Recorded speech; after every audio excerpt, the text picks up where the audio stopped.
Hi, this is Dave. That's Dan. Hello. We are doing questions with Oscar. Oscar is one of our team who is from America. Oh, I love it. And he is helps us with our resources in America. And he's gathered 10 of the most important questions, the 10 of the most burning questions that you can ask. Yeah, the deep stuff. The deep stuff. Deep questions. So we're going to get started right now, jumping straight into it with question number 1, Dan. Oscar? Question number 1.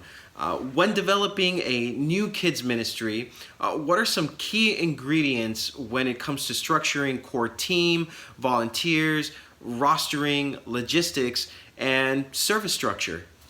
Now, Dan. Key ingredients. Can you please do one of those? Sprinkle in a little bit of love. I don't know if I Stir can. in Because this is some patience. Our friend Oscar here has started with the biggest question you could possibly. It's pretty big. It's a very, How very do you big. build a ministry cake? This is a 30-minute answer, and I'm going to cut it down to maybe a couple of minutes, and I'm going to give you another resource to watch. Oh, and go. All right. So, first of all, there's a session that myself and Nathan McLean have done called the 4-Hour Kids Pastor. It doesn't go for 4 hours. It does not go for 4 hours, but it gives an overview of what we would do if we had a job and we weren't full-time in ministry. What would we do to run a children's ministry? How would we in only 4 hours a week? So that is the idea behind everything that I'm saying today, and I want you to go and watch that if this is a question that's burning in your spirit. The link will be somewhere, either here, there, below, I don't know. But we'll put the link up there. So, but I want to say this is we're talking about core team, volunteers, rostering, logistics, and service structure. Here's what you do is you start with your senior pastor. You start with the person that's asked you to do the job that you're about to do. Mm-hmm. You start with the church planter. You say, okay, listen, I've got my pad, I've got a pen, it's blank. Tell me when you think about the children of your church, what do you want to see for them? What is the vision that you have for them? Start with that. Don't even get to the nitty-gritty of how you're going to roster or how you're going to structure your teams. Just start with the very, very big picture. Take a step back and say, all right, we're going to have hundreds of kids come into our church, hopefully over the years, and we want every single one of them to do what? What do we want them to hear? What do we want them to experience? What do you want them to think back and say of their church? A great question you could say is, let's skip forward a year from now. You're meeting with some other senior pastors and friends, and you say to them, my kid's ministry is the best.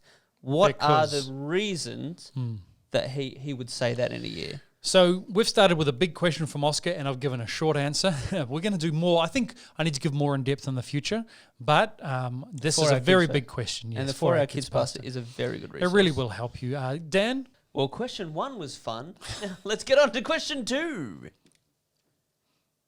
Question number 2. Well, not, this is 4, but really we're going for 2.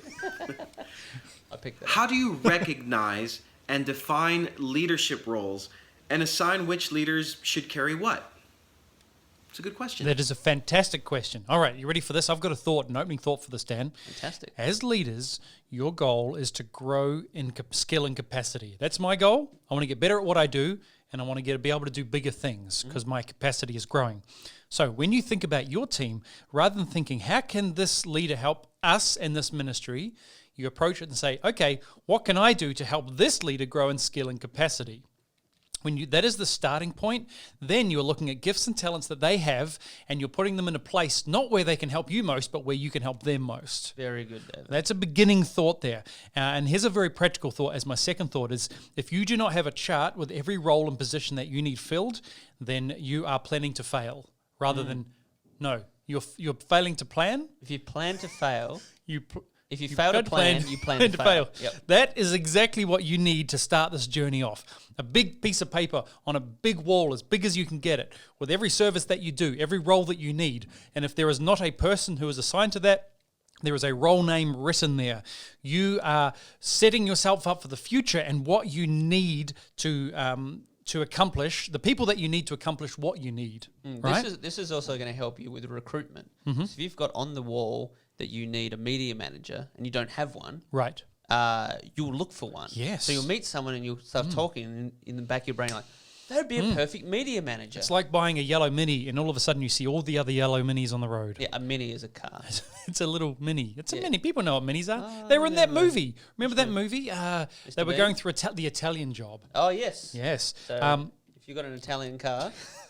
It's not even an Italian car, it's a British car. Interesting. Now, let's keep going down. Stop distracting me. Don't gap fill. Make every single role that you're doing, I guess what I'm saying is rather than, trying to fit somebody a round peg into a square hole, another good metaphor, you're trying to fit somebody into a role that they're good at. Even if it means the other role that you're looking at filling is empty for a little longer, right? And every single role, this is really, really, really important.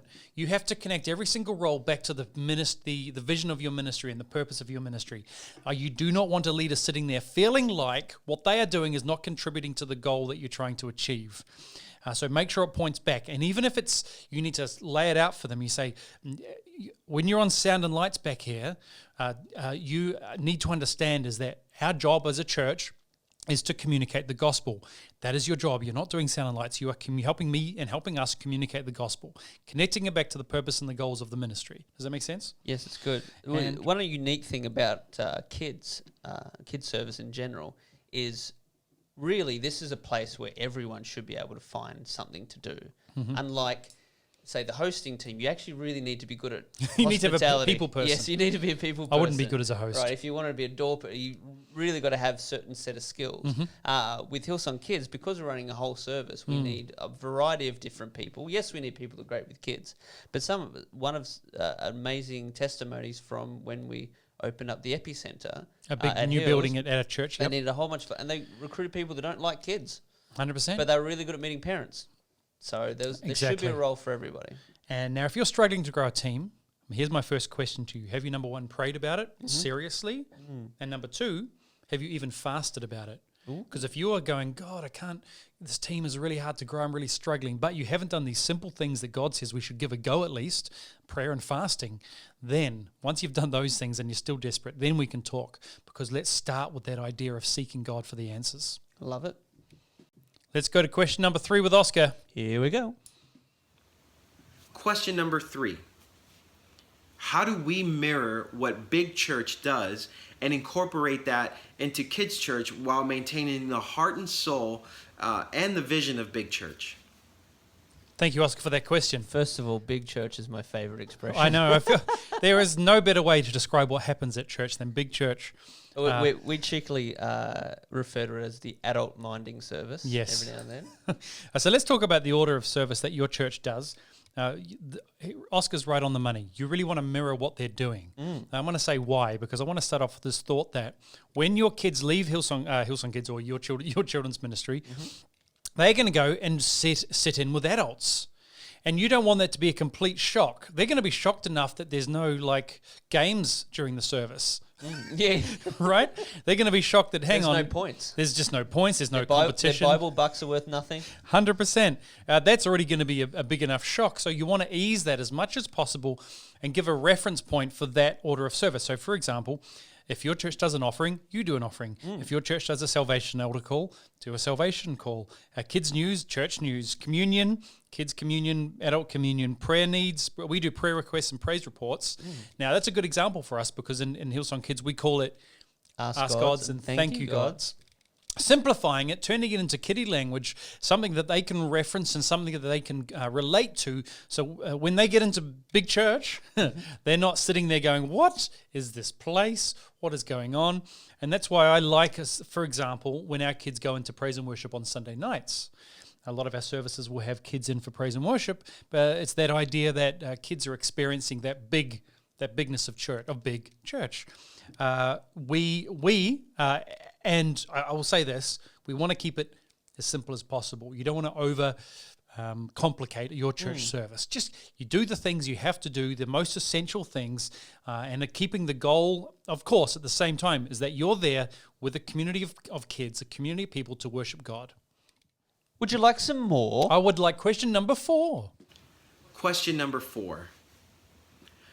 There are life hacks and then there are kids hacks. What are some cool kids hacks along the way that you've incorporated when it comes to games, when it comes to structure, when it comes to operations, or even communication across leadership? Another big question. Oscar, you give us big questions, my friend. Unbelievable. Well, luckily this is called Big. True story. There's so many hacks that we can talk about. Here's a few hacks. You'll like this one, Dan. When you play a game with your kids, don't just play a game that involves one or two kids. You really want to aim for games that involve all of the kids, as many kids as possible, because then kids aren't feeling like they're missing out. And that's a really good start. Look for those games. And when you do have games, you're only going to need half a dozen to last a whole year. If you do a different game for 6 weeks in a row and then rotate that, then kids they're not going to mind that they played a game they did 6 weeks ago. Do you know what I mean? So once you've got a good few games, aim for 6 really, really good games that you can rotate for an entire year, then start afresh. That's a good hack. Is that a hack? That qualifies, right? One hack for games is you always have something in your back pocket. Yes. So you don't need my favorite game. We have a leadership podcast you should all check out. Yes. And we've done a whole topic I think on games. Yeah, a whole episode on games. We did our top 3 games. I think we chose. And then we gave 4. Yeah, my favorite was Lego or No Go, which involves a Lego piece or anything you may have in your pocket. So you could bring it out. At any point, I'd like to do. You want to be able to do things. I have a whole show that I can do, a whole 25-minute show that has 0 props, 0 setup, and I can just do it on a whim just in case. 100%. So yeah, having things in your back pocket is a kid's hack. There is so many other hacks we can talk about. I've got a couple I scribbled down here, Dan. Have everything available 24/7 as a hack for you. What I mean is your leaders should be able to access all the materials and the resources they need at any time of the day or night because that is the nature of what you can accomplish now with the internet. So what's coming up this weekend? What's the theme and the topic and the preaching I need, the notes that I need, the small group study that I need? Have it available. There is no excuse in this world, in this day and age, to not have that material available. Not in print material, not in print form, in digital form. Because one of the most frustrating things as creative or preparing a preach is, okay, I'm ready, I'm going to do it, and then you can't find the basic information you need to just start you off. 100%. Use a system they already use for communication. So, for example, if you have a room set up, Dan, and you want your room set up in a very specific way, here's what you do. Don't send an email, don't send a text message, put it on Instagram. Create an account called Dave's Special Room Setup. Put all the photos you need on there and tell your leaders to subscribe to that follow that account. Then when they come in, they're not opening up a separate system. They look at Instagram every day, for example, and they're just opening up and going, okay, there's the room. Cool, I can set this up now. I don't need another system to add to my life. Sometimes you really want to use a system they already use. There's another hack. Well, I've got one from Pauline, who did early childhood. One of our team in Melbourne, Australia. She said, if you set up a room, especially a new room, get your phone and walk around at knee height and film a video. Right. And then look at it back. That's what the kids see. That's what the kids see. One of our friend Steve, back in the day, who was from a church in America, their church was designed, they built amazing buildings, and their church was designed to have features that were at kid height. So when the kids walked into church, there were these features on the wall that kids could look and touch that were at kid height. That's a good hack. Think about your room from knee height. Here's a thought for leadership. You don't need to involve everybody in a decision. What you want to do is get your team and you want to say to them, listen, we're going to be talking about the direction of this area. For example, it could be the direction of our praise and worship, what we're going to be doing. If you are happy to accept whatever decision we come up with, don't worry about coming to the meeting. But if you're invested into this and want to speak into it, then come along to the meeting. Give them the option of opting out. They don't. Again, some of your leaders really couldn't care less about a certain area that you're passionate about. But some of these people will just give their opinion. Yeah, they're in the room. Here's my opinion. Yeah, nothing worse than a bored opinion. Oh man, you want an engaged opinion. So give people the option. You're not excluding people. You're helping people exclude themselves because they may want to focus on a different area and they may really want to invest into it and make changes, but not the thing that you're talking about today. Actually, ever since you implemented that change, Dave, I haven't been to a meeting since. Because, I think you've been to 2. Because though, Dan, meetings really suck the life out of ministry sometimes. And so my goal in ministry is to have as little meetings as possible and still accomplish what we need to do because I want to do the work. I don't want to talk about it. I'm going to quote you on that, David Wakely. Meetings suck. Did I say that? Then something else. The life. I don't know. We'll just cut it down to meetings suck. And those are some hacks for ministry, Dan. Dan, I would love for you to give me question number 5. Here's question 5. Question 5. Question number 5. what is the best way to make sound purchases? What should be the priority? Oh, he's quick. He doesn't muck around. I'll tell you that about Oscar. He gets in, he gets out. You know what I'm saying? With sound purchases, I find that you can find a lot of royalty-free stuff online. Yes, I knew you were going to talk about sound purchases. And then credit card would generally be the best way to make sure you pay off the credit purchase. card. That makes a sound purchase. Yeah, an invoicing system. I think what Oscar's saying is, how do we spend our money wisely? Oh, that's a much better question. I would go, first thought is quality over quantity, potentially. Anything that you need to last for a long time, you want to get it as strong and as durable and as over-the-top built as possible. Let's give a good example. I love bench seats. Bench seats are those little stackable kind of benches that are what is it called when they're like risers? Risers is the word. But they're individual. They're individual, so they can. Risers, in my opinion, having kids sitting up in a semicircle around you on risers is the best way to teach kids because nobody can hide behind anybody else. But it's also they don't have their own little chair, and you can squeeze a bunch of kids on there, or you can spread them out as much as you like. Those risers, I had them made by a fabricator here in Sydney who works with aluminium, however you say it. Metal, and he made them for us, and those things will never die. Those are, the tops are wooden, and we bolt on the tops to the aluminium frame, and those things will last another 50 years. Yeah. The tops will break. Cockroaches and those things are the two things that are going to survive. In the apocalypse, there will be my bench seats and cockroaches. Yep. So I would, that's literally, that's a good start. There are so many more things you can talk about in terms of purchasing. And it's always very tricky. The bigger you are, the harder it is to track what you're using. Dan and you and I were out in our garage where our cars are parked in this location out there. And we were looking for something, and we were opening cupboards, and there was gear from teams dating back. There was a box in there from 2008. Yes. And I'm going, why? In the prime location of storage. Yes. Like the most easy, accessible thing. Yes. It wasn't hidden. It was there. And I'm like, why is that box there? It doesn't need to be there. And this is what can happen, this creep of gear just kind of giving let out. I would be ruthless when it comes to throwing out things and ruthless when it comes to buying things. Because then you understand, you think you're going to get more value out of something because, we'll keep it and we can use it in the future. No. Will you get enough value out of that one time? Yeah. One time, can you? What's the future of this? And because for someone who's recently sold a lot of stuff, yes, personally, you look at you being minimalistic. A minimalist. Your stuff's not worth anything. No, we sold a mattress that we bought 4 years ago for $30. Right. Literally, the value of stuff is very little. You got to make sure you get the value out of it. I will add this for sound purchases.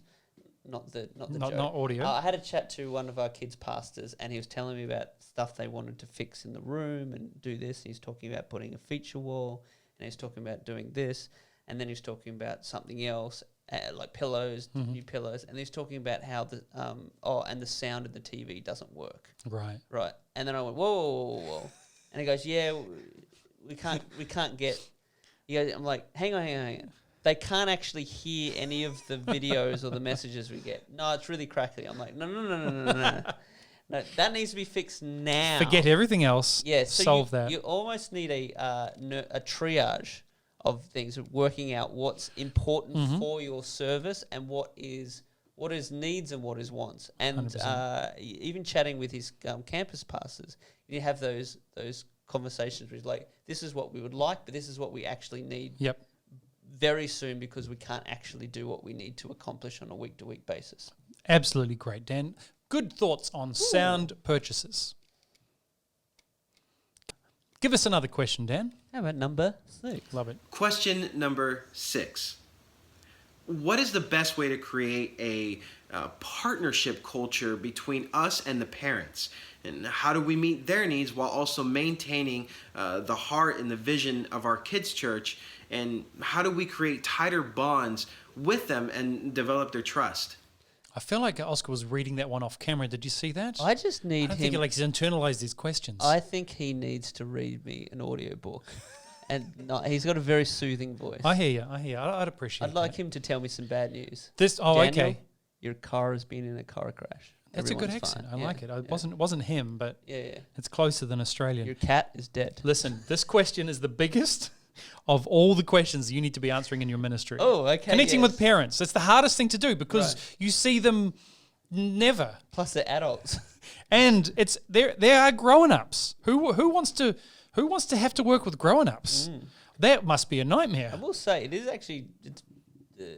very difficult to be a grown-up in this day and age. Parents do go through a lot. So 100%. There's a lot of stresses that they're dealing with that our parents didn't have to deal with. So let's start with that thought that always assume the best of your parents. Never you can get frustrated about the lack of communication and attendance, but always assume your parents want the best for their kids because they do. Any parent that rocks up to church with a young child or a tribe of children, even if they're late, they deserve a round of applause. 100%. You want to? Here's my first thought for this one: is pick up and drop off of your kids is vital. A thing that I love doing, and for our leaders, for our older kids, 8 to 12-year-olds, is a lot of our services will finish with small groups. If you are having a parent come into the room and the kids are sitting with me in a small group, that's an opportunity for me to say, hey, little Johnny was fantastic today. He prayed out loud. This is what he did. Now, even if it's a bit frustrating, you can still say to a parent, even if there was a bit of craziness in the room and there was a lot of talking and you got a little bit frustrated, you can still sit back and go, hey, thanks so much for bringing little Johnny. Yeah, we love I really love to have him here. He makes a big difference to this program. Take that moment. Do not miss it, because that's the only real time that's the best time to connect in that moment. Or you're on a door exiting. Now we have a system where you name tags on kids. Match the number. Match a parent pickup card. They match the number, we leave. So there's a moment, there's a process, there's a system. In that moment, there is the same opportunity to do the same thing. Give a high five. Even if you're talking to the kid and saying, hey, thanks so much for coming today, the parent hearing that loves it. Parents don't hear that they're doing a good job often. No. So even a high five, thanks so much for bringing your kids to church. Even if they're regulars. We really want our kids to bring Bibles. Yep. If you see a kid with a Bible, that's a chance for you to you got to make a big deal out of it. Have a party popper. Just throw a party when they leave, if they brought their Bible with them. Stuff like that. The stuff that you want to improve, you want to encourage. I would say, David, one of the most important roles of in kids ministry, especially with dealing with parents, is the welcome team. Exactly. You need to have someone who can pastor people, because a good welcome person is the same person every week. We have a bunch of them here. They know all the parents by name. They know they know the who's new if they haven't been around for a while. Just I haven't seen you for a while. It's just amazing. And if you don't have someone to do that, I would suggest you as the pastor. That would be your responsibility. Don't be setting up things. Don't be fixing media stuff. Be there to welcome your parents and your children. And if you want to build that team with other parents, you find out the parents in your church. Now we have connect groups, which are small groups for families, and everybody does a connect group.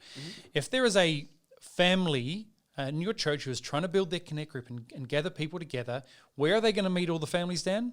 At the welcome desk. Welcome. So you say to them and say, hey, listen, if you come and do welcome, you will meet every family in our church. So why don't you come in here and build some relationship with them, and maybe you can start forming a connect group with that, a small group. Every communication, here's my second thought, is, maybe it's my fourth, I don't know how many thoughts I've had now. It's just second thought. Second thought? Yep. Every communication is, how does this help this family? Rather than how can they help me again? I'm communicating to them, I want this to help them. I'm written down here in my scribbly writing, having trouble connecting. Oh, okay. Here's an idea. This is an idea I've probably never said before, but I like this idea. Wow. We do it quite a lot because we film a lot of content for YouTube and our albums.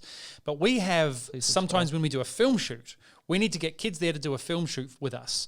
So I suggest in your context, what you want to do is every now and then do a little special event where you're filming something. It doesn't need to be anything fancy. It can be very, very simple. But you're getting parents in a different day, in a different time, during the week, potentially after school. Now, you'd want to make this a purpose. You can't just go, let's do something so we can gather kids like that.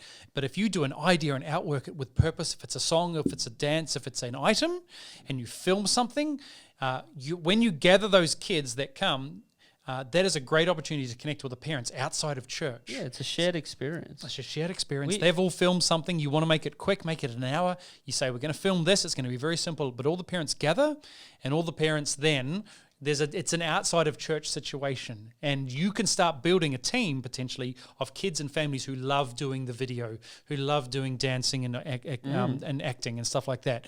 And that's a great way not just to create things, because we need to be creating things as churches, but also to create a little more extra community, because dance mums gather together.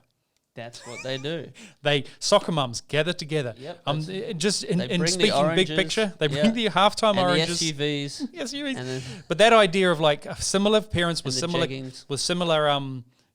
interests will gather together. Yeah. Would you like another question? Give me another question, Dan. Question number 7. Question number 8.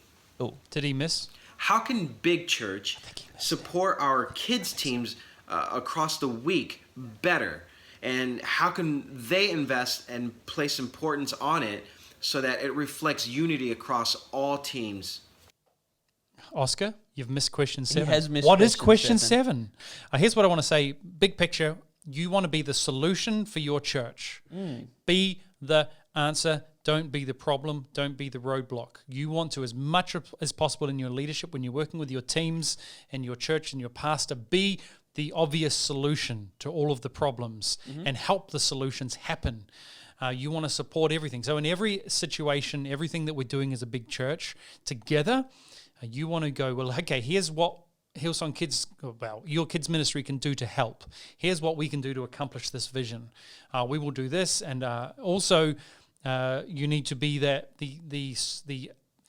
watcher of child safety. You need to be the observer to make sure that things are followed in every area of church life. It's just a side thought there. But you also want to help them. When we have our Bible college here, and we need to get we need to interview our new leaders to make them safe to work with kids, as we call it, greenlit here internally.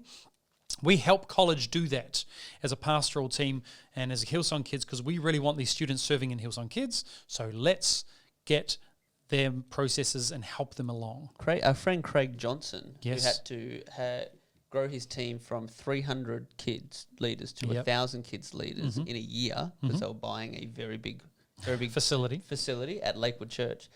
He said to his team that they want to be the most loved team in the whole church. So whenever any other ministry had something, they were the first to put their hands up, volunteer, and they found when it came to the point where they needed to grow, triple their numbers, the whole church was behind them. Absolutely. And making that a reality, and they did it. Right. And I would be in your day-to-day working with other ministries, you need to be a detective in terms of the keeping track of things. Stuff. So if something gets broken, right, don't just go, write down when it was, what happened, like make an incident report and keep track of everything, so you're not coming out of the middle of nowhere going, you broke that thing last year and we blah, blah, blah, and reacting. You want to be in a place where you are 100% have all the information you need. It's just a process. If you feel bad that you might talk to say, you broke this, you need to fix this. But you've just got a process. Okay, the process is we'll fill out an incident report. Yeah. We'll get quotes and we'll work that process. And then when communication is happening, if you have a meeting in a corridor, hey, Dan, do you reckon you could help us on Wednesday night with the thingamajig that I'm doing with this? Yeah. No worries. I'm going to send you an email just to check on. So after that conversation happens, you jump on your phone, on your computer, send an email, say, just following up on that conversation, here's what we're planning to do. Oh, you become. I actually have to do it now. You have to become the most organized communication tracking person you know. Yeah. And that'll really help you in relationships, because everything then is it's not an argument, it's a discussion about what really happened. So that's kind of avoiding. I'm just trying to help you avoid the conflicts, but there is so much more to say, and this would be very much led by your senior pastor, your senior leadership, and saying, hey, listen, what do you want me to be doing? You tell me what I should be doing with my time. And then when anything comes up, there is a benchmark for what you should be doing from your senior leadership. But this is a really big question, and every single church and every single location is different.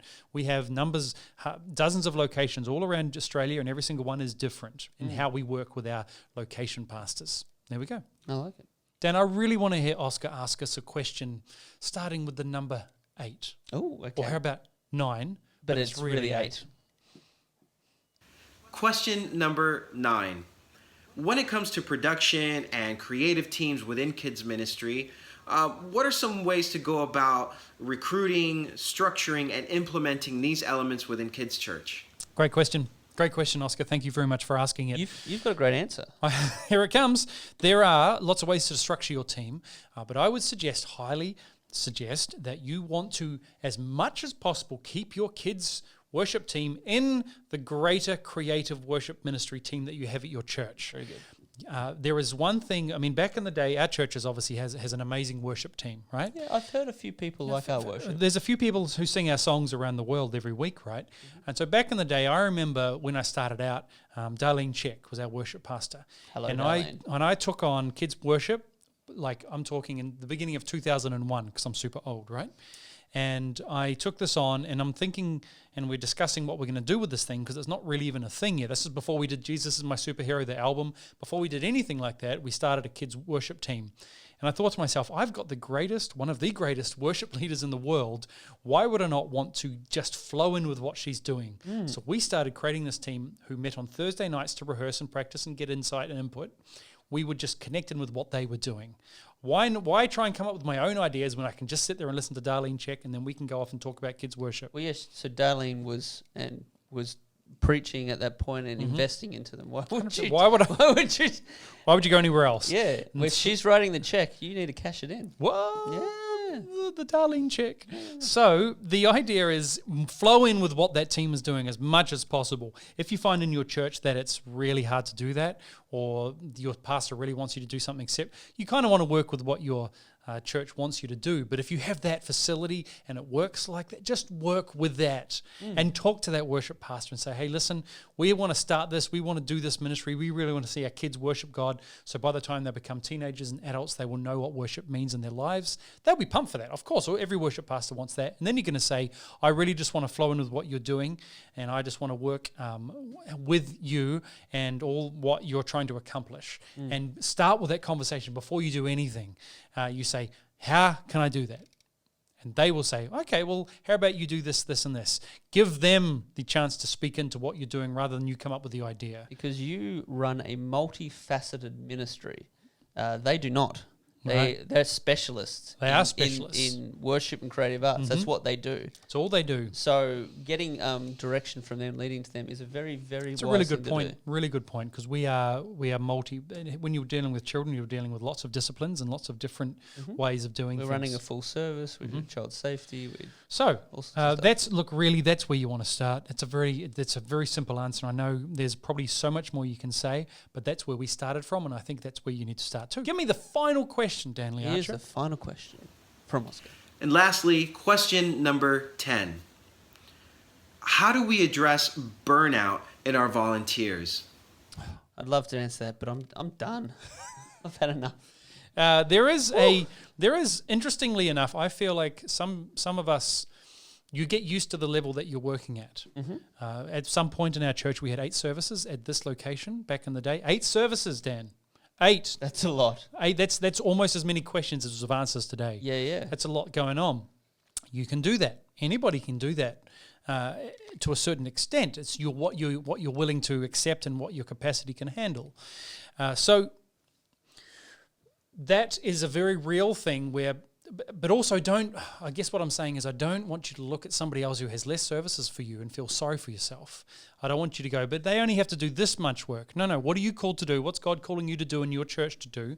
Our pastor says it all the time where he said it a few times to us, at least going on about people go, oh, I could never do 8 services, or they say we could never do what you do at Hillsong because there's so much intense work. No, you could, but also we do that because we feel like that's what God's calling us to do. We've got purpose behind it. So as long as you're feeling that kind of purpose behind what you do, I want you to believe that you can become the person with enough capacity to do it. Like, you've got to believe that you can do this. If you don't believe you can do all 8 services, you'll never do it. So you start with that idea going, I can do this, I can raise my capacity, and also our teams, we can pull this off. There is a healthy way to do this. So start with that thought in mind. And the next thought is just people matter more than stuff. People matter more than the role that they do. People matter more than the ministry that you're even called to pull off. Ministry is what you do for other believers. In the Bible, ministry is literally what you do for other believers. So that's what we're talking about here. As a group of believers, ministry is what we do for each other and how we serve each other. So keep that in mind. You need people to be in a healthy place to fulfill that calling on their lives. And so just as long as the bottom line is you've got to give people the space and you've got to have the belief in them that they matter more than their role. Yeah, the people will go through different seasons. It says in Isaiah 40. A Bible verse for the first time in this Q&A. It says he tends his flocks like a shepherd. He gathered lambs in his arms and carries them close to his heart. And then it says he gently leads those that have young. People will go through different seasons. And it says there that he will lead, the shepherd will lead those who have young